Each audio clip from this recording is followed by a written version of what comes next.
Baik, terima kasih atas kesempatan yang saya peroleh. Di sini saya akan mempresentasikan hasil kerja saya untuk memenuhi nilai akhir semester mata kuliah kimia koordinasi. Soal yang pertama, pembelahan orbital D hasil distorsi oktahedral menjadi linear. Jawaban, dalam kompleks oktahedral, orbital D terbelah menjadi dua set, yaitu T2G dan EG. Kompleks mengalami distorsi menjadi linear, pembelahan orbital D akan berubah.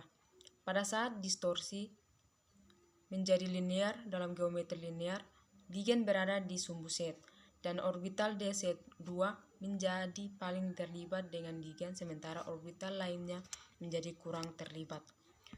Soal yang kedua, jelaskan efek John Teller pada sistem oktahedral. Pada sistem D6 spin tinggi, struktur yang diprediksi terjadi distorsi tetragonal, di mana terjadi ketika ada pemanjangan atau pemendekan ligan di sepanjang sumbu set. Pada D6 spin tinggi biasanya tidak teramati karena distorsi ini tidak stabil untuk konfigurasi. Pada eksperimen konfigurasi D6, spin tinggi biasanya tidak menunjukkan distorsi John Teller yang disignifikan. Yang berikut sistem D8 spin tinggi, struktur yang diprediksi terjadi distorsi tetragonal terbukti secara eksperimen, sehingga pada konfigurasi ini pemanjangan atau pemendekan sumbu set dapat terjadi.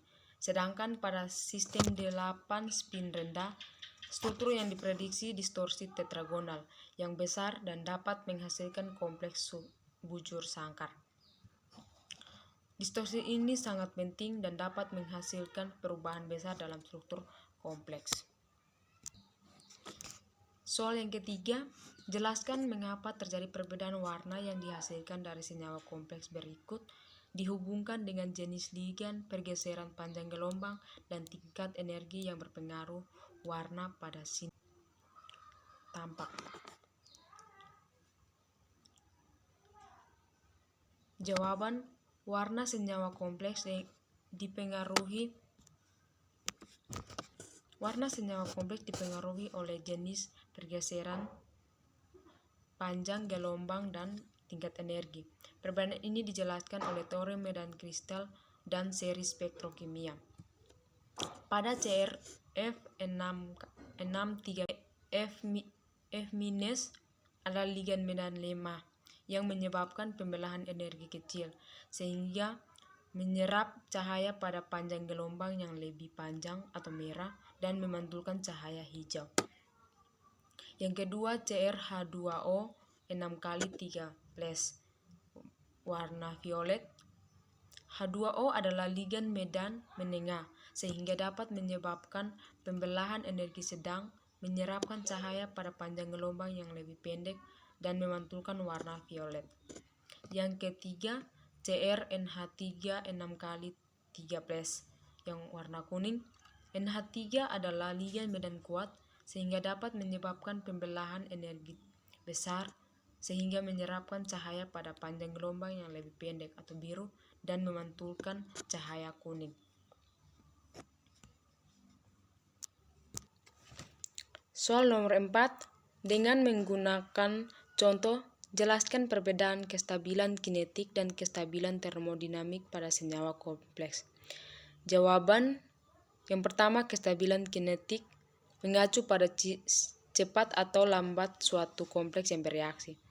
Contohnya, CONH3 6 kali 3+,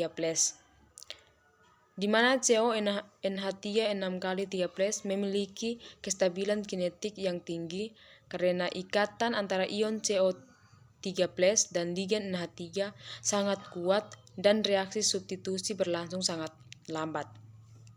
Konfigurasi elektron CO3+ adalah D6 dengan medan kristal yang menyebabkan energi aktivasi yang tinggi untuk reaksi substitusi ligan.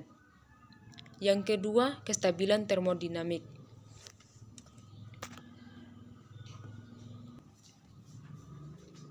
Kestabilan termodinamik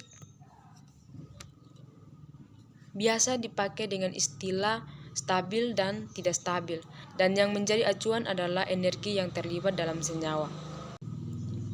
Contohnya FeCN6 kali 3-.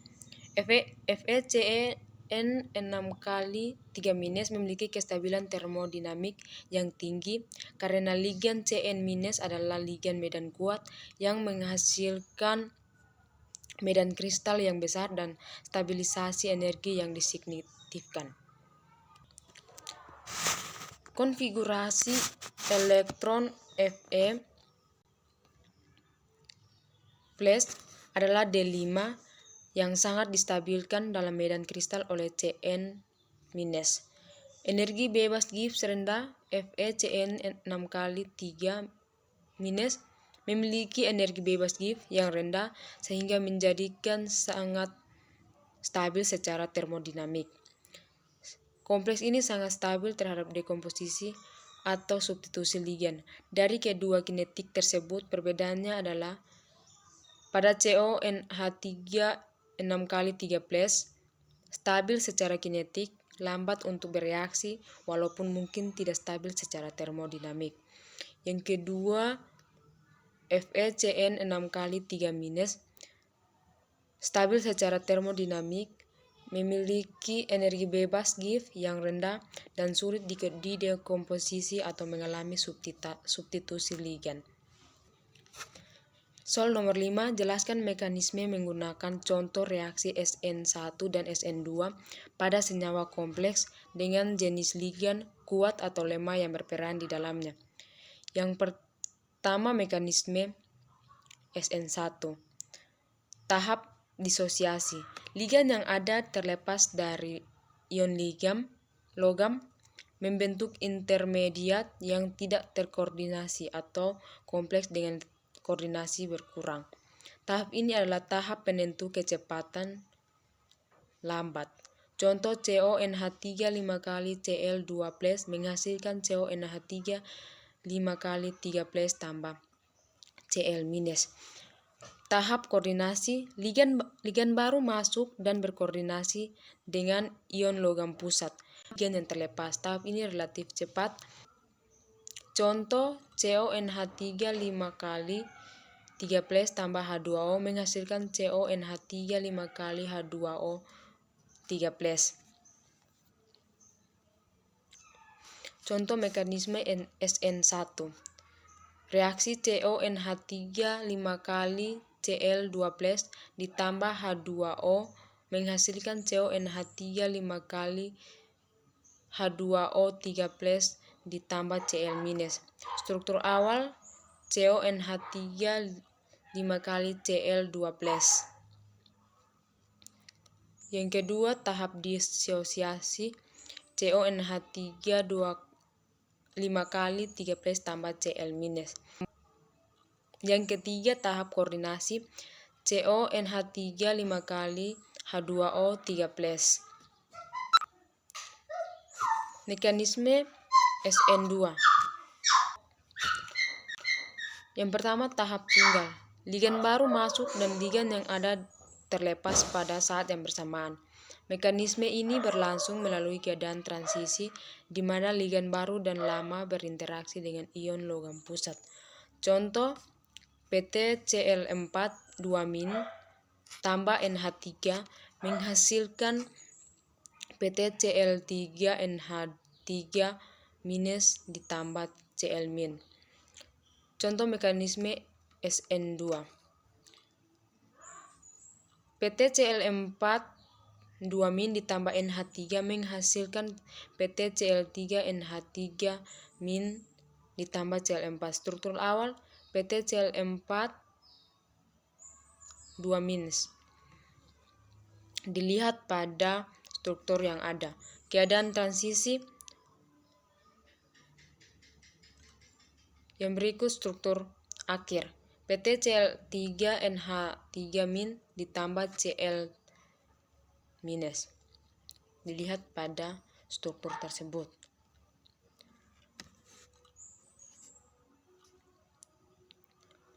Reaksi Sn1 mengikuti mekanisme 2 tahap disosiasi dan koordinasi yang melibatkan ligan medan menengah atau lemah. Reaksi SN2 mengikuti mekanisme 1 tahap dengan ligan masuk dan keluar secara bersamaan, sering terjadi dengan ligan medan lemah. Sekian dan terima kasih.